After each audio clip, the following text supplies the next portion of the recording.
Some of you already know me, but for those who don't, my name is Trevor Dotson, and I am the manager of operations at the Charlevoix Historical Society right down the street.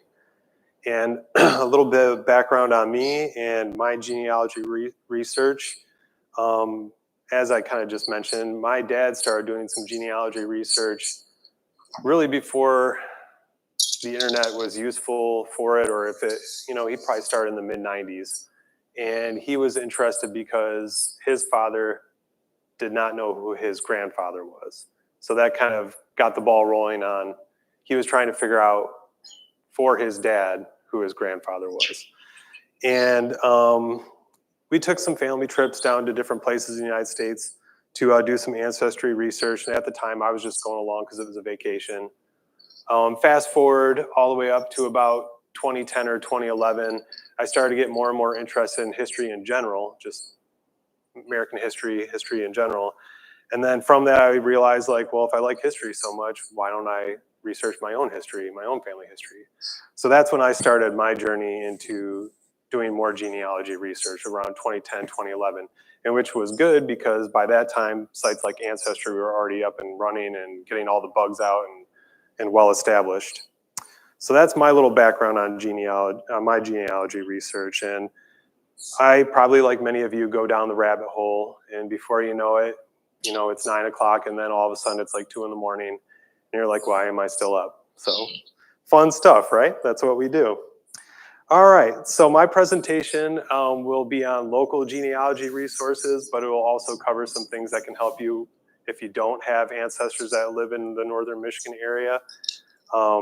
But it generally kind of focuses on the northern Michigan, kind of western northern Michigan region. So the first step one should take when deciding to research your ancestors is to gather what you already know about your family. Collect the family records, old photos, letters, diaries, family Bibles, newspaper clippings, and anything that you may already have. And you can ask other family members if they have things as well. Second, you should talk to your relatives, and don't just ask them the facts and the dates. Get stories of their childhood, their early adulthood, and the ancestors that they remember and what they were like. And try to phrase questions with things like why, how, and what. That's a good way to get your research rolling, and it'll also help future researchers if any of your children or grandchildren are interested. So what we will discuss today, here's a little rundown. We'll start with obituaries, death certificates, and cemetery records. Then we'll move to newspapers, state census records, books and plat maps, some free websites, and genealogy on YouTube. So, sorry, I'm gonna have to keep reaching down to do this. There we go. To begin, we are going to discuss obituaries, which can be a wealth of information. If you have ancestors in the Charlevoix area, you are fortunate the library has already had volunteers who have done most of the legwork for you because they have researched and digitized obituaries from the local newspapers. So to get to them, you can just go to the Charlevoix Library's website, hit the history tab, and then the obituaries are underneath the history tab. And then from there, you will come to this landing page, and you see that you have some choices of what to put in for search methods. What I generally like to do, so the drop-down menu says contains, starts with, equals, more than, or less than. I'm not really sure how useful these ones would be, but generally what I like to do if I'm doing this is I just put the surname in. I don't even put a first name in. So starting off with that, you're gonna get a list such as this. So I put the name O'Brien in. And instead of putting in a first name, I'm just gonna get the list of all the O'Briens that they have in there. And then I can just look down the list if I want to, or alphabetize the list. Or if I know the date of death, I could sort it by date of death. But I can look down the list and see which O'Briens I wanna look at. And sometimes they also list the spouse as well, which is very helpful because if you don't know the spouse, maybe he or she's already there right off the bat. And they'll give, the maiden name sometimes, Mary Jane Underwood. And actually that's the person that I put the obituary up for. So once you have the list, you can click on the little link right here. It'll take you to another landing page that will have some other information. And then that page has another link that will take you to the obituary. And the obituary pretty much looks exactly like what it did in the newspaper. Has anybody used this before? Yeah. So obviously obituaries have lots of information in them.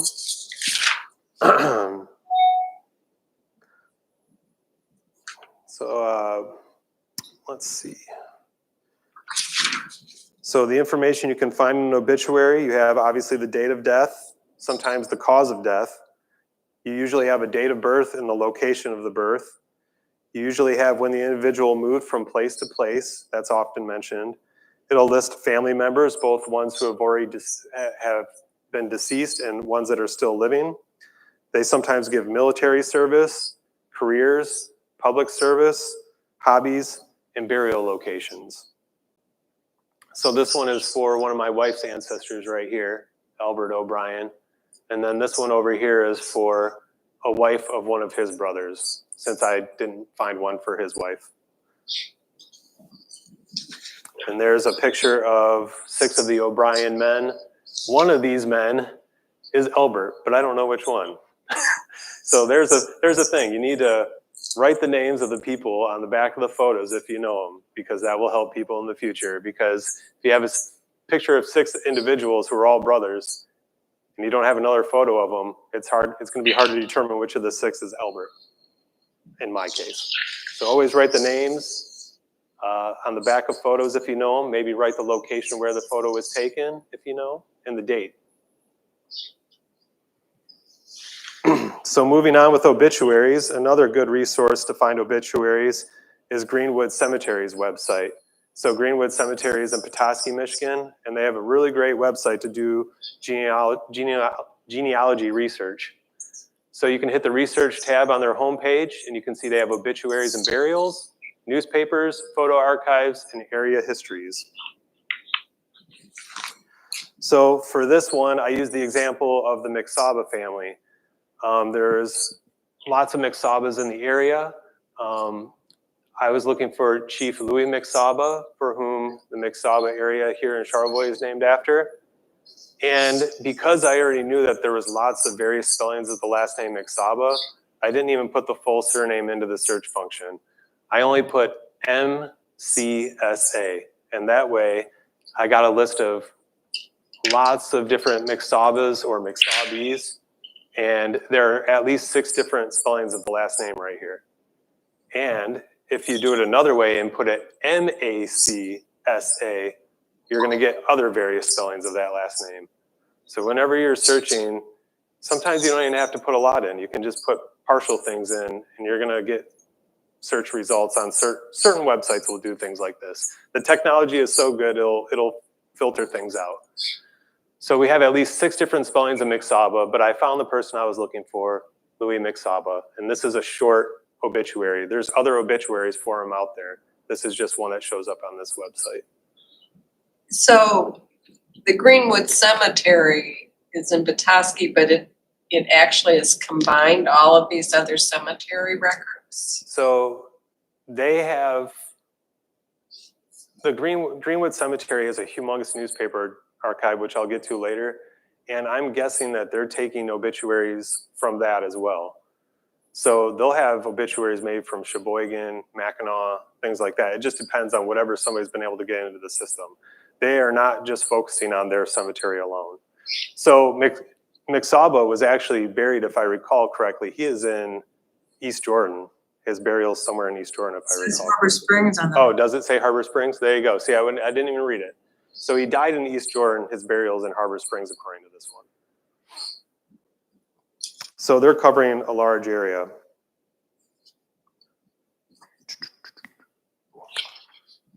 So moving on, there's a website called Michiganology.org. And Michiganology.org is useful for death certificates and Michigan state censuses. So if you're having problems finding some death certificates for anybody here in Michigan, and you don't want to use a website that you have to pay to access these things, this could be a good site to use. There's a search feature right over here on the home page. You hit the research button, and you'll get this list right here. And then from this list, you can just select what you want to search for. So for death certificates, they have them from 1897 to 1952, as you see. And again, I did not fill the whole thing out. I just wanted to put in some information to get started. So I'm looking for Horace Harsha, for whom the museum here in Charlevoix is named after him and his family. So I put in Horace Harsha, Charlevoix, Charlevoix County. And I wasn't exactly sure, even though I should probably know, I wasn't sure when he died. So I put in an approximate date range. I left the age of the deceased blank because I figured if I had it wrong, it might not give me the result I want. And I left these blank because I figured I didn't really need that information to get going. But you can always fill it in later if you're not having success. So then after filling that out, I got his death certificate. You can blow it up right on the screen on this website. You can make it as large as you can almost. You can download it. You can save it to your computer. It's free. It doesn't have any watermarks or anything. And obviously from death certificates, we get a lot of great information. Maybe you didn't know who his father was or who the mother was. Maybe you knew who they were, but you didn't know where they were born. And this information is listed. It'll list the date of death, how the person died, something that's very important, where the person is buried, because sometimes we don't know that information. And if one family member is buried somewhere, it's possible others are too. But the one thing that I want to point out about death certificates are generally the information on part of the death certificate is only as good as the person who is the informant for the death certificate. So I've had lots of instances where like the informant must have been mistaken because they had facts wrong. So like the mother's maiden name is wrong because the informant got the wrong name. So this informant was John W. Harsha, who was Horace's son. So I would hope that John had good information to provide. But sometimes what if the informant happened to be a nephew and the nephew is kind of far removed from the information and he could only give what he thought was correct. And you have to fact check to make sure these things are correct by finding secondary sources.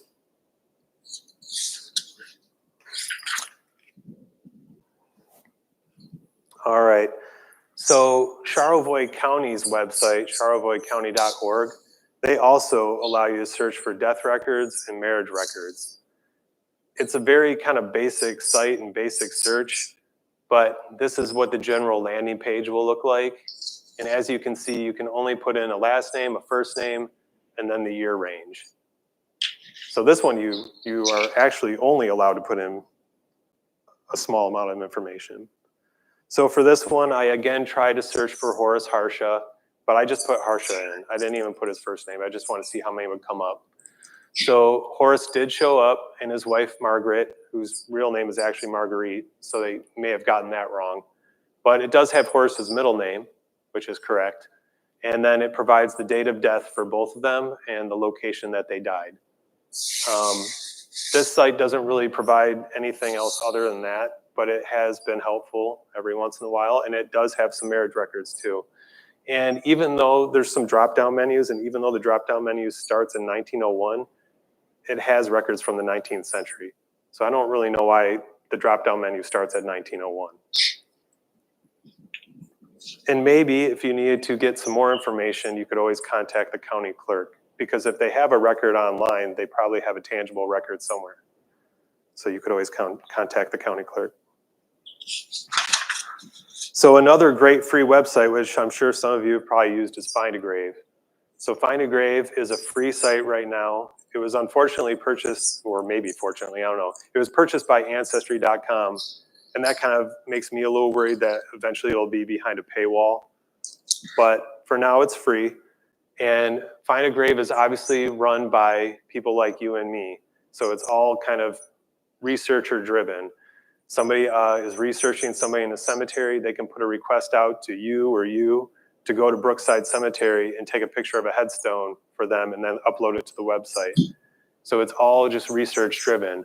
And because of that, you have to make sure that if you're using this as a resource, that you find secondary sources to make sure that this information is factual. But sometimes it's a great resource because right here for Albert Eugene Mason, it's like one-stop shopping here. We get a photo of him, we get a photo of his or his tombstone or his gravestone, and we also get his obituary all in one place. We're getting some of his siblings, his children, his parents, his spouse, all in one place. But like I said, you should always try and make sure you find some secondary sources to make sure this information is correct, because anybody could put this up. I could put this up, and I may have something wrong. So always make sure if you're using things like Find a Grave, you're finding second sources.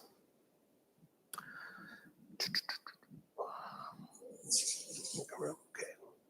So moving on, the Charlevoix Historical Society actually has the Brookside Cemetery list of burials from 1907 or from 1906 all the way to 1997, and it's not complete.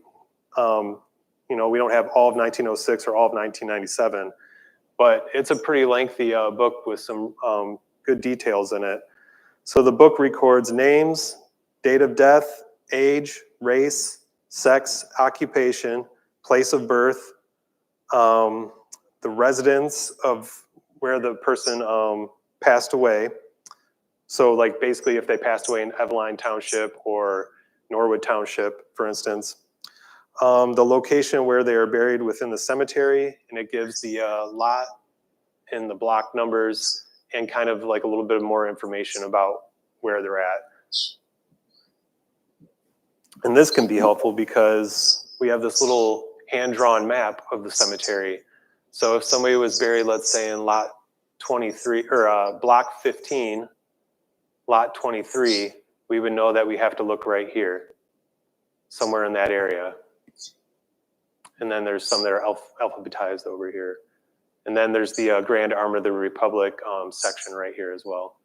So this is very helpful if you have anybody that you've been looking for in Brookside Cemetery. So now I'll talk a little bit about state census records. I'm not going to cover federal census records because those are a broad thing, and we could talk about those for a while. But state census records, I think, is something sometimes people overlook. So many states would take their own census, and those often occurred on years that were not the federal census. So the federal census was going every 10 years. It was going 1870, 1880, and so on and so forth. And sometimes states did them on off years. So for Michigan, for instance, we have Michigan censuses for 1827, 1845, 1854, 1857, 1864, 1874, 1888, and 1894. In this presentation, I already said that. So unfortunately, though, as you can see from this list, the counties in this region, such as Charlevoix, Antrim, Emmett, Otsego, Grand Traverse, Kalkaska, and Sheboygan, are not part of this collection. But if you're researching anybody who moved from one state to Michigan and then moved in Michigan up to here, you may be able to find them. Let's say they're in Washtenaw County. Washtenaw County has a good amount, so you may have some success right there. And these state censuses may have some information that some of the federal censuses do not have. Particularly of note, the 1890 federal census basically does not exist because it burned in a fire. So a lot of genealogists have this issue where they have this big 20-year gap from 1880 to 1890 where their ancestors could have moved anywhere. And without that 1890 census, you know, it makes it difficult. Let's say you had a child who was born in 1887, but then died in 1897. They will never show up on a federal census because the 1890 census burned. So that's where things like the 1894 state census could come in handy here. But like I said, unfortunately, none of the counties in this area are on this list, but it'll be helpful if you have other relatives in Michigan or ancestors in Michigan. And this is on michiganology.org as well. Trevor, just a curiosity, the different every 10 years, why were those censuses done by the state, you know?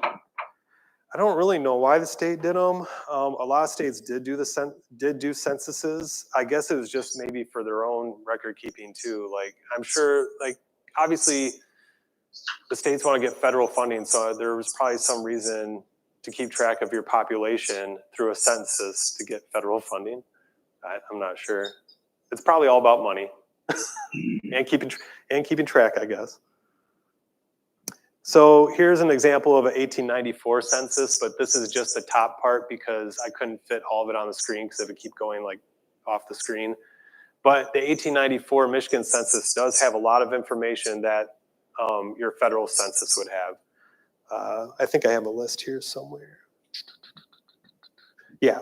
So the 1884 Michigan census and the 1894 census have all your usual things: name, age, race, relationship to the head of the household, your marital status, the month that you got married and the place that you got married, your place of birth, your parents' place of birth, children born to the family during that census year, your occupation, your health status, your education, the number of years you've been living in Michigan, and the number of years living in the United States. So don't overlook state censuses. They can be helpful. All right, so moving on, we're going to now go to newspapers and how we can use those. So the Charlevoix Public Library is awesome, and they digitized almost every single copy of the Charlevoix Sentinel, the Charlevoix Journal, and the Charlevoix Courier they had by using a company. I'm not sure if the Internet Archive is the one that did it, but they're all uploaded to a website called the Internet Archive. And you can easily get to it by just going to the Charlevoix Public Library's website, hitting that research tab on the home page, and you'll see newspapers. And you click on that, it takes you to this Internet Archive page. And you can use this box over here to sort through. So the collection starts in 1869. That was the first issue of the Charlevoix Sentinel, and it goes up to around 2016, 2017. And then you can use these arrows to refine your search. So if you want 1869 to 1910, you can do that. You can use this as well to do that if you want to just pull out certain things like from 1 year, from 1927. You can use this to just show the newspapers because there's other things on here as well. So there's a lot of little filters you can use. Got to play around with it a little bit. This one over here, you can change the view. So this one, I have it in a list view, just a simple list. There's other views where you can look at like kind of thumbnails of them and stuff. So here's what it'll look like if you pull up one of the papers. I pulled up 1930, but you have to be careful. One thing to note is when you pull up a set of papers, make sure the date is what you're looking for. So this goes from September 3rd, 1930 to December 6th, 1933. So they kind of have these weird things. It must have been the way they were scanning them. It's not like they just scanned like all of 1930 in one set. So you kind of have to make sure the set that you're looking for is what you want. You can use this right here to make the screen as large as possible. And these zoom in and zoom out right here to make it easy to read. And then the best part is the search magnifying glass up here. So you can do searches. You don't even have to read the paper like line by line. You can use this to try and search first. And it's not 100%, but it has been very helpful. So by using that little magnifying glass, you get a little window like this, and then you can type in a search term that you want. I went back to the O'Brien family, so I'm searching for James O'Brien, and here's my results. And it highlights each time James O'Brien showed up. And then from there, there's also they're really hard to see, but there's little things that show up down here too. But from there, you can just click this, or click this one, or click this one, and it'll take you directly to the page. It might not highlight it as much as I just did here, but it'll take you to the page, and then you only have to look on that page for where it's kind of highlighted in blue. And if you're searching for more than one word, how I'm searching for James O'Brien, or if you're searching for the vessel Fountain City, or if you're searching for the hotel Fountain City House, or if you're searching for a group like the Knights of Pythias, you want to put them in quotation marks. Because if you don't put all the words in quotation marks, it's going to pull out every single time Knight shows up, every single time Fountain shows up. So you don't want to have a search result that has a whole bunch of fountains, a whole bunch of cities. You just want Fountain City House. So that's generally how that works. You hit the little magnifying glass, you put in your search term. If it's more than one word, you put it in quotes. And then it'll take you to the page when you click the little link right there. And then here's the O'Brien brothers again. I brought them back up. This was a cool article that we found. So 6 Western Michigan brothers claim longevity record, ages total 450 years. So all 6 of them right here were 70 or older at the time of this article, which I believe is from 1927. But I'm not following along with my notes now. 1929. So another thing to note is that when you're searching for a female, females often are listed as their spouse's name.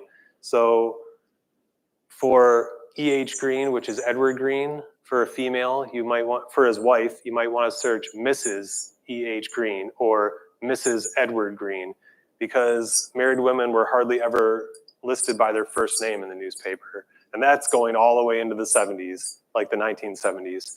You know, there's so many times I was looking for Irene Young, the wife of Earl Young, and I had to type in Miss Earl Young, or Mrs. Earl Young or Mrs. Earl A. Young. And I got more results with that than searching for Irene Young. And even when searching for men, you got to try lots of different ways. You can try Edward Green, Edward H. Green, E.H. Green, which is what he seemed to like to go by. Major Green, because he was a major in the war. Sometimes he shows up like that. The Honorable Green, or for instance, other names are sometimes shortened. So going back to the O'Briens, sometimes George O'Brien shows up as GEO period O'Brien, and Charles Allard shows up as CHS period Allard. It's just they like to abbreviate things. William Cooper shows up a lot as WM period Cooper. So don't just search William Cooper. Try different things. Unfortunately, if you have a name like Cooper and you're searching in old newspapers, you can't just put Cooper in, because then you're going to get things that deal with being a Cooper. Or if your last name is Farmer, you're going to get things, anytime Farmer comes up, you're going to get just things about being a farmer. Or if your last name is White, anytime the word white shows up. So sometimes if you have names like that, you have to do some certain searches. So here's some examples of things that you can find in the newspaper. You can find articles. Well, first of all, you can find articles about your family members, but you can also find advertisements. So here's an advertisement for William C. Newman's dry goods store. So if you know that your ancestor owns a business, this might be helpful. And here on this one, we see that Charlie Newman is opening, it's kind of hard to read, but he's opening an ice cream saloon. And then his brother, Harry, or Henry Newman, as he sometimes went by, is starting a bakery on Bridge Street. So they're a little hard to read, but the newspapers have a lot of information you can glean from them. And we also have at the Charlevoix Historical Society, you can't search this online, but I can search it for you at the museum, or we can do it real quick together. The former director of the Historical Society, Betsy Reynolds, she loved to transcribe things from the newspaper. Like, she must have transcribed so much stuff. And she went through the newspapers, and anything that she thought was interesting business related, from the earliest newspapers, from 1869 going into the 1900s, she was transcribing things. So this is some of her transcriptions. And because it's a Word document, I can just type in a last name or a search term and just see if it comes up in the document. And she has them sorted by year too. So it'll be like 1869 business, 1870 business. She transcribed a lot of stuff, and it's very useful actually. So moving on, you can also find newspapers at Greenwood Cemetery, like I mentioned. And Greenwood Cemetery has more than just Charlevoix. Greenwood Cemetery has basically the entire northern Michigan region. So they have things over in Sheboygan, Mackinac. They might even have a little bit in going into the UP, Iosco County, maybe, Alcona County. They have a lot of stuff. I haven't even looked through it all. But to look through theirs, it's kind of the same deal. You have your search box, and because I'm searching for more than one word, I'm searching a name, I put in quotation marks again. You can select what newspaper you want to choose. So if you know that you're only going to want to look for something from Sheboygan, let's say the Sheboygan Daily, if that exists, then you would choose that newspaper. You can choose the month that you're looking for if you really know what you're looking for, and you can choose a year. So for this example, I chose Grace Jessup, who was a suffragette and a teacher in Petoskey. And I did not select a newspaper because I just wanted to see how many she would show up in. I didn't bother select a month because I'm not searching for anything particular. But I searched for 1920, but I left the last digit blank because I found on this website you can leave the last digit blank and it'll find everything from 1920 to 1929 for you. So that way you don't even have to do it 1920, 1921, 1922. If you just leave the last digit blank, it usually finds things throughout the whole decade. So this is what the result page will look like. So here's the paper that it's in, the page that it's on. I know that's a little hard to read, but it says Petoskey Evening News, page 3. Here's the date, 6/19/1920. And then here's a little highlight section that shows that Grace Jessup is indeed in this article. And then if you move forward, you unfortunately on this website have a page that looks like this. And it'll be very hard to tell, but it is highlight right here. But on this website, you're gonna have to read through a little bit. There is a way to do a search method.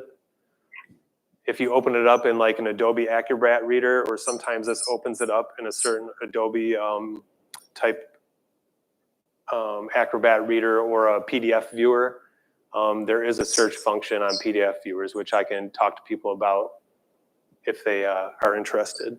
But if you zoom in, you can see Jessup was actually highlighted before I even tried to search for it. But on this website, when you click on the paper, you might have to just read through the columns to find it. But at least you only have one page to look through.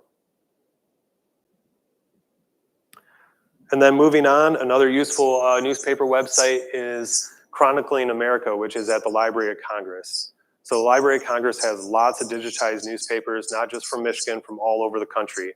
And they even have ones in other languages too. I found some of my ancestors in the German newspapers in Detroit, which I don't know how to read. So finding those was fun because then I got to transcribe them. But so on the Library of Congress's Chronicling America, you can do a whole bunch of nice search features as well. They have the advanced search. You can choose a state. And then here I chose the Charlevoix County Herald. So the Charlevoix County Herald is out of East Jordan. And then you can also choose a date range. And you have a bunch of different search methods right down here. I like to use the one that says with the words within X amount of spaces. So if I was searching for the Charlevoix Historical Society, you could just type it in here, and Charlevoix Historical Society, those words have to appear within 5 words of each other to get a result, for instance. So like I said, the Charlevoix County Herald is on this website. The site has 872 issues of the Charlevoix County Herald between February 1904 and September 1921. And then here's what a result page would look like. I don't even remember what I searched for. Oh, well, I guess I didn't put in what did I search for? I think I searched for general store. So I believe I searched for general store, and these are the results. You'll see them highlighted in red. So anytime general store showed up, those 2 words showed up within 5 spaces of each other, or 5 words, you get a result. So here's a close-up view. So he converted this into a general store and conducted business for years. So I just did a search for general store as an example. So you can click on any of those previous ones. Let's say it was this one. And when you click on it, it can get bigger, and you can zoom in, and you can download these as well. So if you find something, you can download it to your computer. So moving on, this is a great resource from the Clark Historical Library at CMU. This is the Digital Michigan Newspaper Portal, and what this site will do for you is it lists all the available newspapers that they know of that have been digitized by county. So here's an example of the ones for Charlevoix. They will list they list whether you can view them for free or whether you have to pay for them. This says every single one of them available in Charlevoix is free, and then you can click on one of these to get a link to where you might be able to find them. In the Grand Traverse County, I put that over here because one of them is a pay one. So I just want to show this one, the Traverse City Record Eagle, is behind a paywall. guys. Yeah, yeah. The one that's been around there the longest and has the most articles is Beyond the Paywall. And I know I keep talking about newspapers, but they're very helpful. And this will be real quick. Google also has a newspaper database.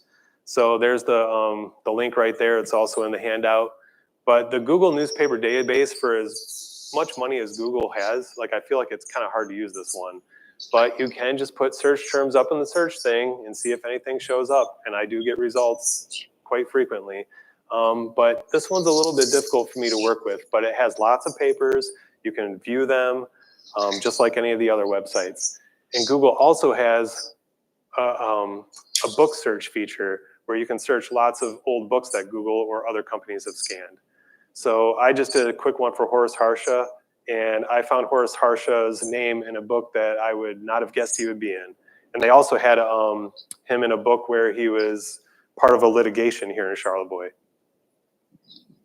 They just randomly show up. People have scanned and digitized these books, and they're very helpful. And in the Google book one, it's not even just old books. They have books that are like more modern as well. So moving on, we'll now talk a little bit about books that the Historical Society has, and this will go by pretty quick. And we'll also talk a little bit about plat maps. So the first book is a really cool book called The Traverse Region, and the Traverse Region was copywritten in 1884, and it contains the historic descriptions of 9 counties and has portraits and biographical sketches of the prominent men and pioneer families. So the counties that are covered in this book are Antrim, Benzie, Charlevoix, Sheboygan, Emmett, Grand Traverse, Kalkaska, Leelanau, and Wexford.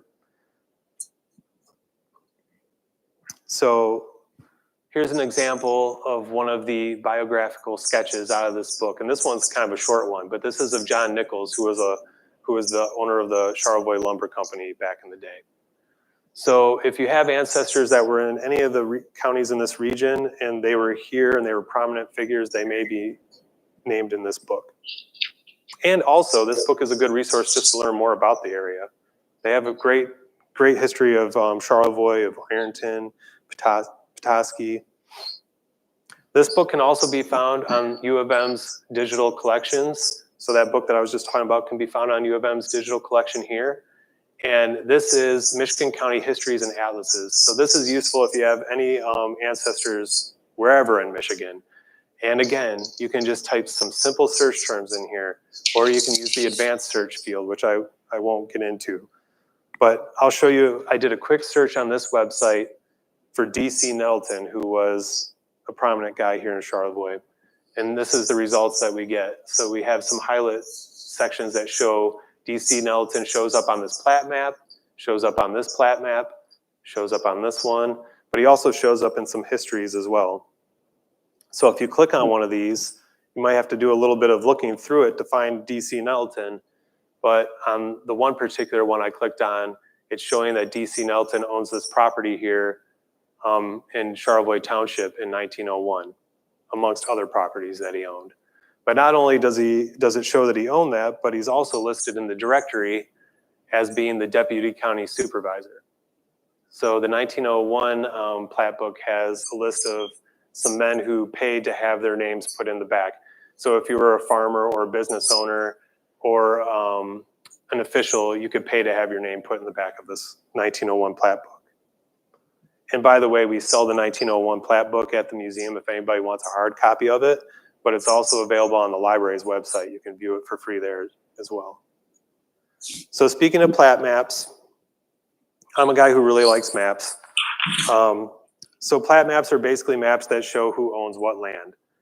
And the Charlevoix Historical Society has the 1901 map. We have a 1930, and then from 1930, we're missing a bunch of years again. We go to about 56, 65, 67. Those are some of the years that we have. So on this one, I went with the O'Brien family again, and I searched for James O'Brien, and we have a J. O'Brien here in Norwood, and another one right here, and then another O'Brien family member over here. And then in Hayes Township, I found Albert O'Brien, my wife's ancestor right here, and another family member right here. And then when I was searching, I was also doing this for another thing. I was looking for the Harwoods. So here's one of the Harwood family members for whom the lake is named after. And then here's one of the Parson family members right here. So you can find a lot of information from plat maps. Some of the things that you can find exactly where your ancestor lived or where they owned property. The small black dots that you might be able to see, these little small black dots usually indicate where the house was located. So Jeanette right here, for whom Jeanette Road is named after, I would assume, their house was probably located right there. You can see how much property they owned in a certain area, their property's relationship to the towns, schools, post offices, mills, roads, and water resources. You can see who their neighbors were. Family members can often be found nearby as well. So here's Albert O'Brien, and just right across the road is a family member right there. So if you're looking for one side of the family and you can't find them, but you know where another side of the family lived, maybe a map like this might help. You can also know when property was sold, because if you had plat maps that were of consecutive years, you could see if the property changed hands because the name's going to be different, or when property got subdivided more, when it got smaller.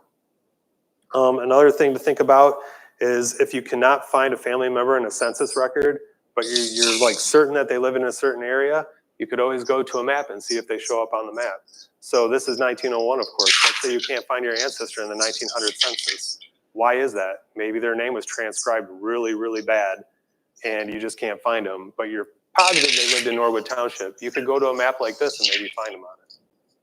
And also, by knowing who their neighbors are, you could search for their neighbors in the 1900 census, and maybe when the neighbor's name pops up, somewhere on that sheet you might find your ancestor's name, and then you can see it's really spelled poorly because you didn't find it originally. So some things to think about, some different ways to look for things. If you can't find your family member in a census, but you know who one of their neighbors were, maybe search for the neighbor. So moving on, this part we'll go through pretty quick. The Historical Society and Library have a collection of local and regional history books that could be of an invaluable source for your genealogy research. Here we have The Way It Happened, which covers some of the history of the Little Traverse Bay Band, and a book that just came out, A Cloud Over the Land, which covers the story of the Burt Lake Band of Ottawa and Chippewa over in Sheboygan County. And we also have A Pictorial History of East Jordan, East Jordan Remembers. This book has everything listed in the table of contents by topic, and I had somebody from another state come and find like some of their Czech family members in this book, which was pretty cool. So we have How It Was in Horton Bay, Cellars to Sidewalks for Boyne City, Norwood, A Legacy of Northwoods Living by Nancy Ritzma, and For Old Time's Sake, which is another book about Norwood, which I found a lot of information about my wife's family in, which was pretty cool. We have Pioneer Notes, which covers mostly the area kind of like Norwood South going into Banks Township and Atwood and things like that. And the great thing about this book is this one has an index, which is awesome because a lot of the other books don't have an index, but this one does. So if you have a surname you want to look up or a person you want to look up, it's nice and easy to use. And it has an index by topics too. And I've used this book, and I've had a few other people come in and use this book. And then this book right here is Breath Escaping Envelopes, which has some copies of people's letters and remembrances, stories, things like that. And this kind of covers Banks Township a little bit too. We also have the Journal of Beaver Island. We have volumes 1 through 5. We have a Beaver Island scrapbook. So we cover the region pretty well. And another thing to think about, if you don't have a picture of one of your ancestors from when they were a youth or from when they were a young adult, you could always go to the yearbooks. So the Charlevoix Historical Society and the library have a pretty good collection of Charlevoix yearbooks. The ones here at the library are behind glass, so you're going to have to get one of the librarians to open it for you. But both of us have a good collection of yearbooks. The earliest one that I think the Historical Society has goes back to about 1910, and roughly 1920s for the library, I believe. But I think this could be a good resource if you don't have an early photo of one of your ancestors. You could check one of these, and plus you might find out interesting things about them. Maybe they were in band, maybe they were in debate club, and you didn't know that. So here we have an entire class of 1939 photo. You know, maybe you found your ancestor in one of the athletic photos or one of the band photos. I think I had one other thing I wanted to say about the yearbooks. Let me check.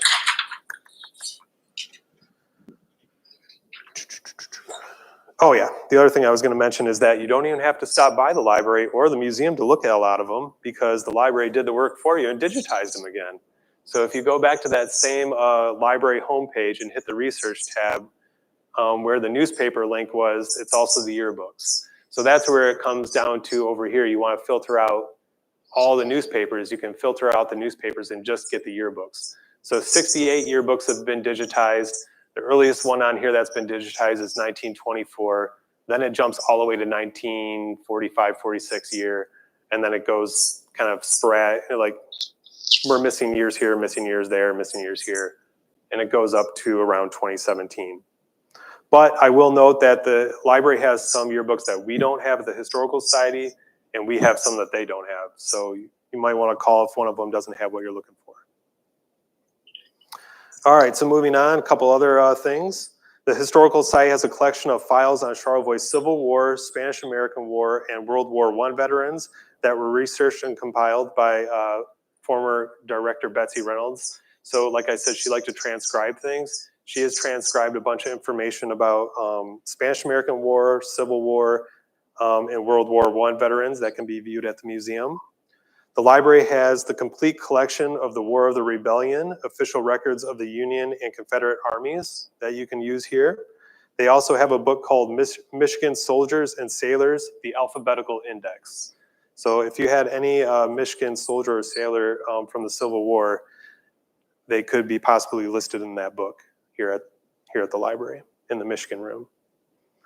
The Historical Society also has Who is Who in Company K, which was the Michigan Sharpshooters Unit, which consisted mostly of Native Americans.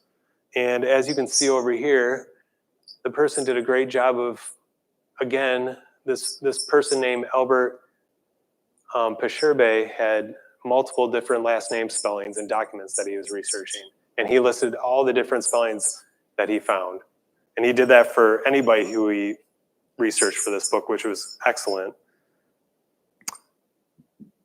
We also have these two books, Charlevoix's Contribution to World War I and World War II. We have them at the museum and at the library.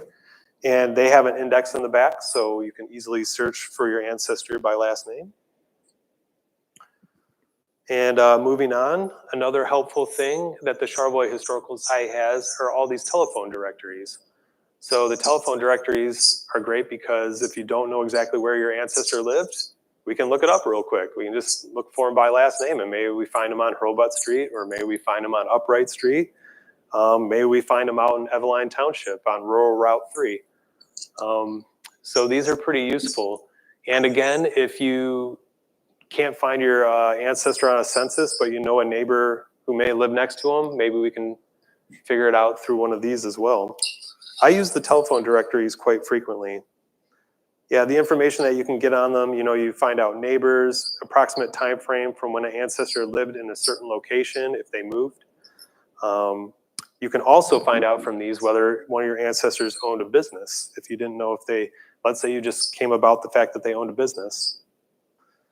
So if you know that your ancestor owned a business, I would recommend that you check with your town or with the town's city historical site or museum or library to see if they have a photo of the said business, because your ancestor may be in the photo of the building. And that could be the only photo you ever find of your ancestor.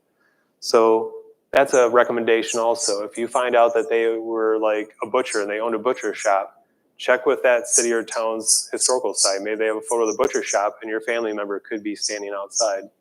So here we have Charles Roland Bellinger family, circa 1900.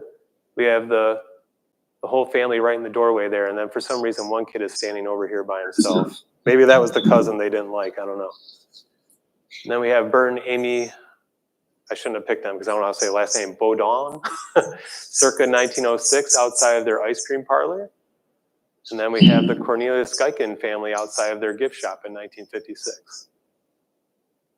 So if you're struggling to find a photo of an ancestor and they own a business, maybe check around. And one of the final things we'll get to, oral histories. The Charlevoix Historical Society has lots of oral histories that were done mainly in the 1970s and 80s, and they're unfortunately on cassette tape, which we're trying to transfer over to a digital file. But we do have some oral histories on tape if anybody has some topics that they would like to come see if we have. In the Charlevoix Public Library used to do Charlevoix oral traditions, and they have uploaded lots of those to their YouTube page. So if you go to YouTube and type in Charlevoix Public Library, you can find these videos there.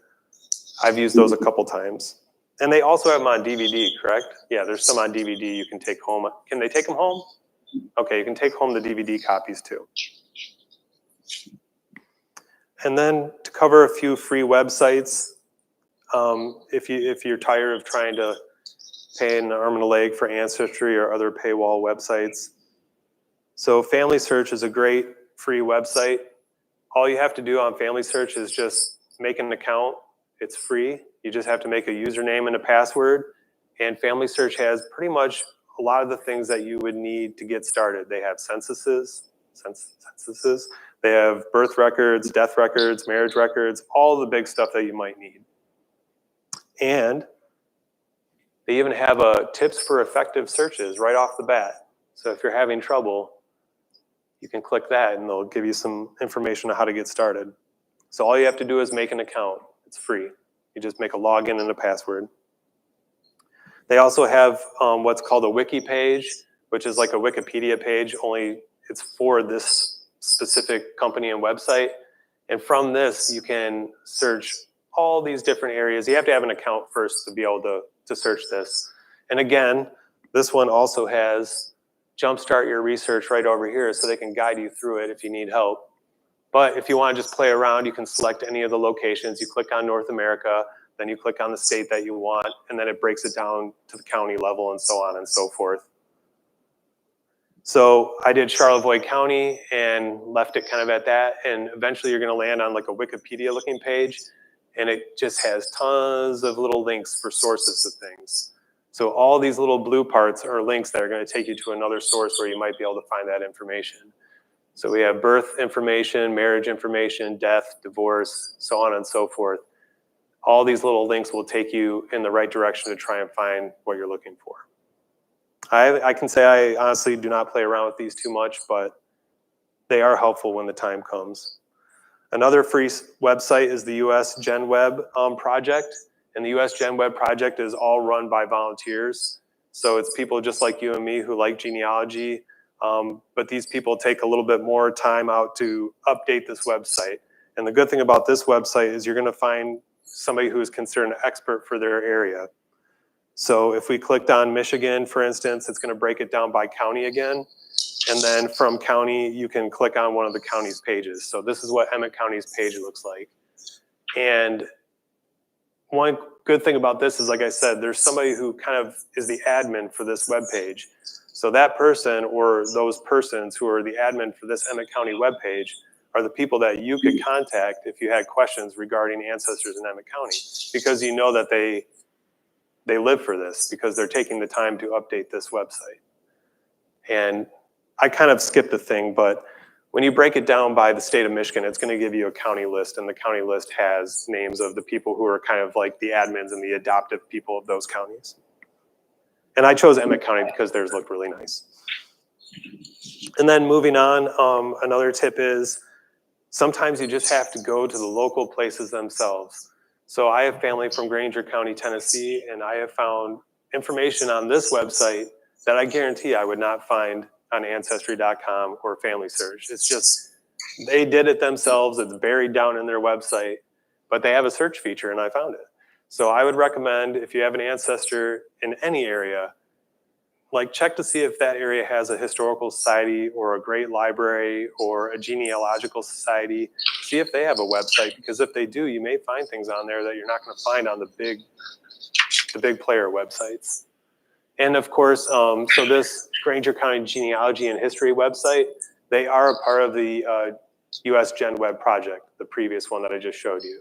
So that means that somebody from the GenWeb project is probably keeping tabs on this as well, or vice versa. So they're talking with each other. So always look at the lower level websites for local communities. And finally, we'll talk about some free YouTube channels. So my favorite YouTube channel to help me out with Ancestry is Genealogy TV with Connie Knox. I feel like she has a great personality. She's always very helpful with everything. Her motto is helping you go further, faster, and factually with your family history research. And she uploads frequently. She has so many videos that are very, very helpful. Anything from understanding DNA to getting started on a family tree to helpful hints on websites like Ancestry, the secret hints on Ancestry.com if you have a paid membership. Tons of videos, and she uploads frequently. What's her name, Trevor? Sorry. Connie Knox. Yep. You can just type in Genealogy TV. Yep. On YouTube. Well, you can probably do it on Google too. But you know, some of the ones down here, new timeline features on Ancestry. This one says, "Oh my God, bingo!" It's probably like she found a new it says she found a new strategy for finding records. Things that are only on MyHeritage's website.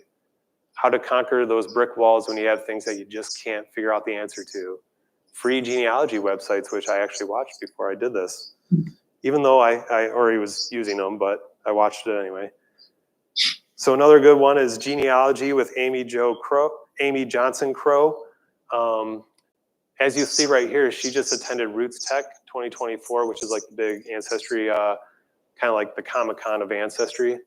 So she did a couple on what she found out that's new at Roots Tech, new things with different websites and different companies. Connie Knox also went to Roots Tech as well. One interesting thing that I saw on her YouTube page not that long ago is how much artificial intelligence is making ancestry research easier.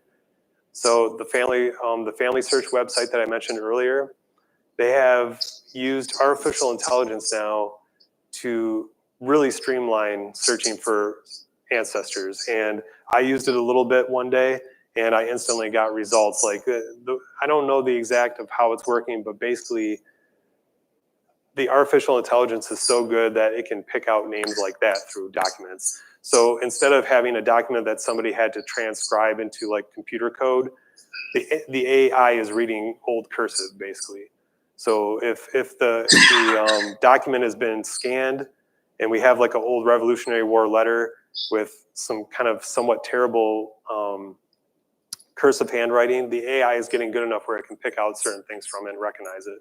So it's picking out surnames, it's picking out full names, it's picking out locations like, you know, Fort Detroit, for instance, anything like that. Another good YouTube webpage is Lisa Louise Cook's Genealogy Gems. I can honestly say I haven't used her as much, but she's always listed as one of the best ones on YouTube, one of the best genealogy ones on YouTube. And then another one that I've used somewhat frequently is Family History Fanatics.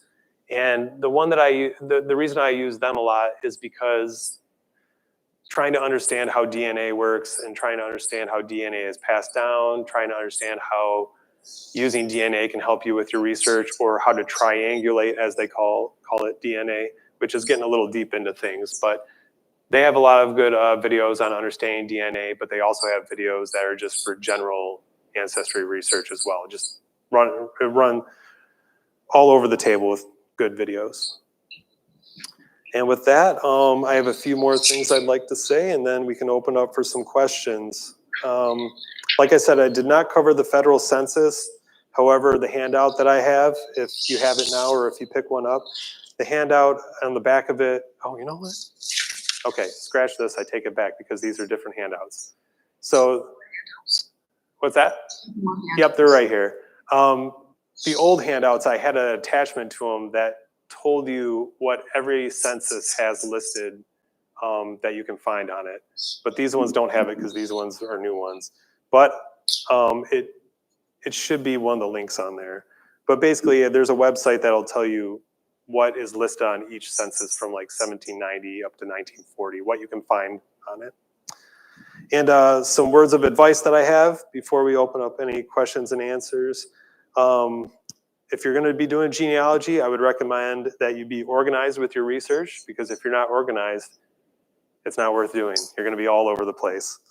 Document where you obtained your information. So if you print anything out or if you save anything to your computer, find some way to document digitally or write on the document if you print it up, write where you got it from. Because if you don't write where you got it from, you're going to probably end up forgetting, and then you're going to kick yourself because you don't know where you got it from.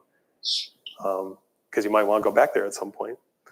Don't assume others' research is factual at face value. Find further documents to prove it is or isn't factual. Don't assume that records are factual. As we mentioned with the death certificates, people might have the wrong information and they just put it down.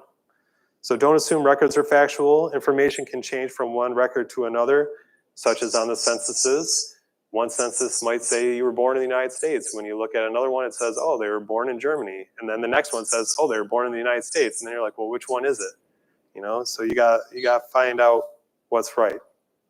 And I would also say if you get stuck and hit a brick wall in your research, sometimes you just got to put it down for a little bit and move on to a different task, because it's no good just keep beating your head on the wall trying to find that one answer. Sometimes you just got to put it down, move on to a different ancestor. And with that, I'll say the museum is open July through Labor Day, Monday through Saturday from noon to 4. And if anybody wants to stop by for some assistance or to look around, please just give us a call ahead of time to let us know that you'll be coming. And with that, I'll open it up to any questions or any comments.